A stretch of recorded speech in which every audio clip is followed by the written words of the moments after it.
বাবার সঙ্গে বউ দেখতে যাবেন, বউ দেখার জন্য যখন সামনে বসাবে, আপনি বলবেন বউ দেখার আগে আরো একটা জিনিস দেখতে চাই, উনি কি নামাজ কালাম পড়ে। দেখবেন সবাই বলে পড়ে, মানে মহা পড়ে। বলে সত্যি কি পড়ে? বলে হ্যাঁ পড়ে। তাহলে ওযু গুরুত্ব দেখি।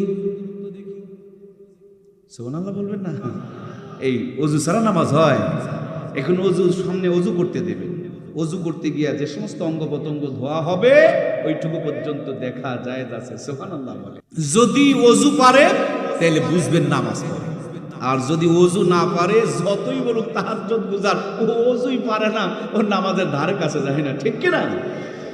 আমার ভাইরা ওযু করতে গিয়া যদি দেখেন চেহারাটা ধলো আর পাগুলো কালো, বুঝবেন এটা কালার করা 2 নম্বর মাল। কি গো, এত সুন্দর বক্তৃতা কই পাবে যুবক ভাইয়েরা? কি সুন্দর একটা বুদ্ধি, তাই না? এটা আর ওটার সাথে মিলে দেখবেন যে মিল আছে কিনা। 19-20 থাকলে চলবে, কিন্তু যদি দেখেন 10 আর 20, বুঝবেন এটা ডুপ্লিকেট, এইটা দিয়ে শান্তি হবে। এই জন্য আমার প্রিয় ভাইয়েরা, ইসলাম সৌন্দর্যের প্রতি খেয়াল রাখতে বলেছে। কৃত্রিম সৌন্দর্য নয়, চোখের ভুরুক লাগ করা নয়, আলকাতরা মাখনেওয়ালাদের নয়, রিয়েল সুন্দর দেখে বিয়ে করতে বলেছেন। তাই বলে দুনিয়ার সবাই সুন্দর, কারণ আল্লাহ এক একজনের চোখে এক একজনকে সুন্দর বানিয়ে দিয়েছেন, কেউ বাদ পড়বে না।